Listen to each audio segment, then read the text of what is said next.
ရှေ့ပိုင်းမှာတော့မြင်းကြီးတက်ကတကားတွေပွင့်သွားတာကြောင့်အဆောက်အဦရှိကအတင်ဆောက်နေတဲ့မကောင်းဆိုးဝါးကအပြင်ကလူတွေကိုတက်ဖြတ်ပြီးအထက်ကလူတွေကိုလည်းတိုက်ခိုက်ဖို့လုပ်နေပါတယ်။အုံညော်လည်းတကားတွေကိုပိတ်နေခဲ့ပြီးသူရှိတက်ကမကောင်းဆိုးဝါးရဲ့ရှာကမထီယုံတမဲဖြတ်သွားတာကြောင့်ထိတ်လန့်သွေးပြက်နေခဲ့ရပါတယ်။တမီးဖြစ်သူကိုဆုံးရှုံးလိုက်ရတဲ့မိခင်ဖြစ်သူကယူကျုံမရအောင်ကုန်နေခဲ့ပြီးအခုလိုလူနှစ်ယောက်အသက်ဆုံးရှုံးရတာဟာအုံညော်ကြောင့်ဆိုပြီးအပြစ်တင်နေသလိုသူမကိုသူမလည်းခွင့်မလွတ်နိုင်အောင်ဖြစ်နေရပါတယ်။ဘေးနားကလူတွေကတော့ပြောစရာစကားပျောက်ဆုံးနေပြီးရက်ကြီးယုံသာတက်နိုင်ပါတော့တယ်။အပေါ်တက်ကဟွန်းစုတို့စီမှာတော့ဂျီဆုနဲ့ဂျေဟွန်းတို့ကဒူရှစ်ကိုအပူမကတ်ချင်တော့တာကြောင့်ထွက်သွားတော့မှဖြစ်ကြောင်းနှုတ်ဆက်နေပါတယ်။စားစရာတွေပေးခဲ့သလိုအခုလိုတိုက်ခိုက်ရေးပစ္စည်းတွေပါပြုလုပ်ပေးလို့ဘုရားသခင်ကအမြဲကောင်းချီးပေးနေမှာပါလို့ပြောနေတဲ့ဂျေဟွန်းကိုဒူရှစ်ကသူကဗုဒ္ဓဘာသာဆိုပြီးတော့ဒါပြန်ပြောနေပါတယ်။ဂျီဆုကတော့မြင်းကြီးတက်မှာလုံခြုံပြီးဆိုတာနဲ့အားလုံးကိုလာခေါ်မယ်လို့ပြောတော့မတီနိုင်တဲ့ဂရုမပေးဖို့ပြန်ပြောနေရပါတယ်။တန်ရောစင်တွင်နေပြီဖြစ်တဲ့ဒူရှစ်လည်းနောက်ဆုံးတော့နှုတ်ဆက်နေရပြီးဂျီဆုကစကားတစ်ခုပြောပါတယ်။အနည်းဆုံးအမောင်တူဖြစ်ရင်တောင်အမေးမိန်ဆုံးအနည်းအောင်မှာပျောက်ကွယ်သွားနိုင်တာမို့မျောလင်းချက်ဆက်ထားဖို့သာပြောနေပါတယ်။ဒူရှစ်လည်းတားမရတဲ့အစုံဘူးကလတ်နေတာပြန်ပြောနေခဲ့ပြီးဘေးနားကဟွန်းစုကလည်းသူတို့နဲ့အတူလိုက်ခဲ့လို့ရမလားဆိုပြီးခွင့်တောင်းနေပြန်ပါတယ်။ဂျီဆုလည်း2ယောက်ထက်စာရင်3ယောက်ကပိုကောင်းနေဆိုပြီးဟွန်းစုကိုလိုက်ခွင့်ပြုလိုက်ပါတယ်။ဒီလိုနဲ့ကြံနေခဲ့တဲ့သူတွေကိုတေချာနှုတ်ဆက်ခဲ့က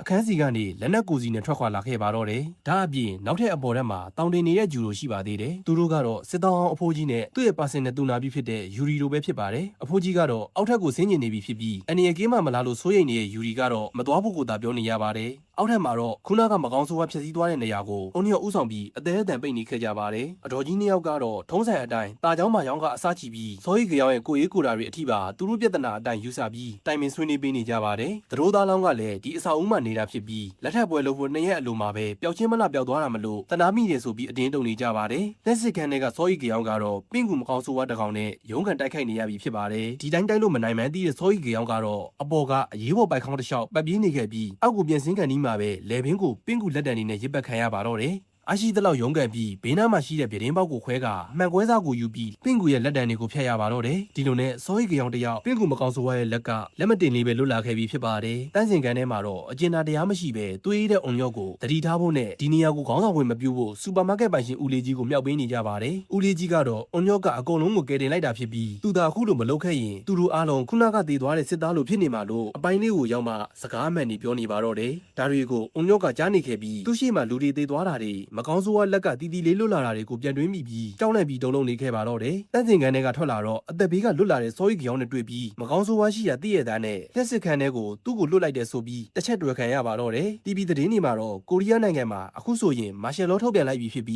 နိုင်ငံတော်ဝန်လုံခြုံရေးနဲ့ပြည်တွင်းရေးကိုစစ်တပ်ကတာဝန်ယူဖြစ်ချင်းမှာဖြစ်တယ်လို့တရားဝင်ထုတ်ပြန်လာခဲ့ပြီးဖြစ်ပါတယ်။အမျိုးအမည်မသိတဲ့အရာတွေဟာမကောင်းဆိုးဝါးအဖြစ်ပြောင်းလဲသွားခဲ့ကြောင်းစစ်တပ်ကအတည်ပြုဖော်ပြလိုက်ပါတယ်။ဒီအရာတွေကအတိအကျဖော်ပြလို့မရပဲလူသားတွေရဲ့လောဘတရားနဲ့ဆက်နေတဲ့အရာလို့သိရှိရပြီးကူးစက်ရောဂါမဟုတ်ကြောင်းအတိတလင်းဖော်ပြလိုက်ပါတယ်။ဒီတရားတွေကပြန်လည်မွေးဖွားနိုင်ဒဏ်ရာတွေကိုပြန်လည်ကောင်းမွန်အောင်လုပ်နိုင်စွမ်းရှိပြီးအချိန်တစ်ခုအတွင်းပြောင်းလဲခြင်းမရှိပဲပြင်းထန်တဲ့ဝေဒနာခံစားရတာမျိုးလည်းမရှိပါဘူး။အဲဒါကြောင့်ဒီတရားတွေကိုတပ်ဖြတ်နိုင်တဲ့ကာလကိုဂိုရန်တိုင်းလို့သတ်မှတ်ထားပြီးမိရှုဖျက်ဆီးပြဖို့ဆိုတဲ့နည်းလမ်းတွေထုတ်ပြန်လိုက်ပါတော့တယ်။တောက်ခံထားဖို့နဲ့အသက်ရှင်ကြဖို့ပြောပြီးထုတ်လွှင့်မှုကလည်းပြတ်တောက်သွားပါတော့တယ်။ဒါတွေကိုကြည့်နေကြတဲ့လူတွေကလည်းစစ်တပ်ကသူတို့ကိုလာခဲ့မှာမို့စစ်ရေးသွားကြပေမဲ့လောဘကြောင့်မကောင်းဆိုးဝါးဖြစ်တယ်ဆိုတာကိုတော့အထိပ္ပယ်မရှိဘူးလို့ပြောနေကြပါတော့တယ်။ဒီလိုနဲ့ညှင်းခုန်နေကြရင်အပေါ်တက်ကိုတက်တဲ့တကားပေါက်ကတွန်းတိုက်နေတဲ့အတန်တွေထွက်ပေါ်လာတာကိုဘယ်သူမှသတိမထားမိဖြစ်နေကြပါတော့တယ်။တစ်ဖက်ကအွန်ယူကတော့ပိတ်ထားတဲ့တကားကိုဖွင့်နေပြီးဂျဲဟွန်းဂျီဆုနဲ့ဟွန်းစုတို့3ယောက်သားကတော့လေကားကနေတဆင့်ဆင်းလာနေကြပြီဖြစ်ပါတယ်။လမ်းမှာတော့မကြသေးခင်ကမှမကောင်းဆိုးဝါးလက်ချက်နဲ့အသက်ခံထားရတဲ့အလောင်းတစ်လောင်းကိုတွေ့ပြီးစစ်စင်းတွေက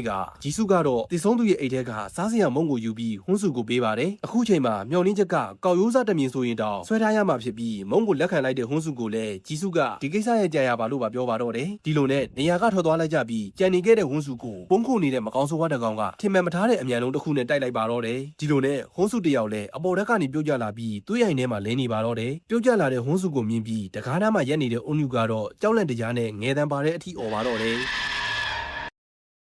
ဟိုးစုတယောက်သူ့ရဲ့မိသားစုရဲ့ဇာပနာပွဲကိုရောက်လာပြန်ပါတယ်ဒီတစ်ခါမှာတော့အားလုံးကိုမသေးကြဖို့ပြောနေပြီးဘာလို့သူ့ကိုတယောက်တည်းထားခဲ့တာလဲဆိုပြီးငိုပြီးပြောနေပါတော့တယ်ဇာပနာပွဲကလူတွေကတော့ဘာမှမပြောပဲဟိုးစုကိုဆွဲထုတ်ကြပေမဲ့ဟိုးစုကတော့အသက်ရှိသေးလားစစ်စင်းနေတဲ့အုံညော့ရဲ့အတန်ကိုကြားနေရပြီးသူတို့ယောဂကူးလို့မဖြစ်တာကြောင့်မကောင်းဆိုးဝါးကိုဆွဲထုတ်လိုက်ကြဆိုတဲ့အတော်ကြီးရဲ့အတန်ကိုပါကြားကလန်လို့လာခဲ့ပါတော့တယ်သူနူးလာတော့ဘေးမှာအုံညူရှိနေပြီးအုံညူကတော့ဒီနေရာကလူတွေအားလုံးစုပြီးတေဖို့ဆောင်နေကြတဲ့နေရာဆိုပြီးမြန်မာလူကြီးပြောနေပါတော့တယ်ဟွန်းစုကတော့ဂျန်ဝန်းနဲ့ဂျီစုကိုသာ မင်းနေတာကြောင့်သူတို့ကဘေးကင်းပြီးကိုသာစိတ်ပူစမ်းမှအယူကောင်ဆိုတဲ့အွန်းယူတဲ့စူတာကိုခံရပါတော့တယ်။အွန်လျော့ရောက်လာတာကြောင့်မျက်နှာချင်းမဆိုင်ခြင်းနဲ့အွန်းယူကချက်ချင်းထွက်သွားပါတော့တယ်။ဟွန်းစုတယောက်ကတော့ကိုရက်ကနေပြုတ်ကြပြီးချက်ချင်းမတည်ပဲ3နာရီအတွင်းပြန်လို့လာကြောင်းအွန်လျော့ကပြောပါတယ်။စစ်တပ်ရဲ့ထုတ်ပြန်ချက်တွေအရရွှေအောင်အချိန်မှာဖျက်ဆီးပြရမယ်လို့ပြောပေမဲ့ဟွန်းစုကတော့အဲ့ဒီရွှေအောင်အချိန်ကိုကြော်လွန်လာပြီးမကောင်းဆိုးဝါးမဖြစ်သေးပဲမကောင်းဆိုးဝါးရဲ့လုံနိုင်စွမ်းတွေနဲ့လူအသိစိတ်ကိုရထားတဲ့ရှားပါတဲ့ case တစ်ခုဖြစ်လာခဲ့ပါတယ်။အောက်ထပ်မှာတော့ဟွန်းစုကိုခေါ်လာတဲ့အွန်လျော့ကိုလူတွေကဝိုင်းကြည့်နေကြပါတယ်။စူပါမားကတ်ပိုင်ရှင်ဦးလေးကြီးကတော့မကောင်းဆိုးဝါးကိုသူ့လက်နဲ့ကိုယ်တိုင်တက်ပစ်မယ်ဆိုပြီးချင်းချောင်ရင်ကြုံဝါနေပါတယ်။လူစုံတဲ့အခါမှာတော့အွန်လျော့ကအားလုံးကိုစာရွက်တွေပေးထားပြီးချောင်ဝန်းစုကိုထုတ်မယ်ဆိုရင်စာရွက်ပေါ်မှာစဝိုင်းဆွဲပြီးမထုတ်သင့်ရင်ကြက်ချေကတ်ဆွဲဖို့မဲခွဲပြီးဆုံးဖြတ်မဲ့အစီအစဉ်ကိုချပြလာပါတယ်။ဦးလေးကြီးကမဲခွဲဖို့တောင်မလိုပဲချက်ချင်းထုတ်ပြသင့်တယ်ဆိုပြီးလက်တွေထောင်ကတယောက်တည်းထားပြီးပြောနေပါတယ်။ဇနီးဖြစ်သူကပါသူနဲ့အတူလက်လိုက်မထောင်လို့ပြဿနာရှာနေခဲ့ပြီးဘိန်းနာကနေဟွန်းစုကိုအပြင်ထုတ်မဲ့ကိစ္စကိုကန့်ကွက်ပါတယ်ဆိုပြီးအုံးလူတယောက်ရောက်လာပါတော့တယ်။မဲပေးရအောင်အသက်မစေသေးဘူးလို့ပြောနေတဲ့ဦးလေးကြီးကိုတမတာရွေးကောက်ပွဲလားလို့ခြေပါရင်လက်အမူအရာတွေနဲ့ဆဲဆိုနေခဲ့ပြီးသူ့ကိုဆဲနေတာလားလို့ပြန်မေးနေတဲ့ဦးလေးကြီးကိုဖလိန်တစ်ပတ်နဲ့အယူလုံနေပြန်ပါတယ်။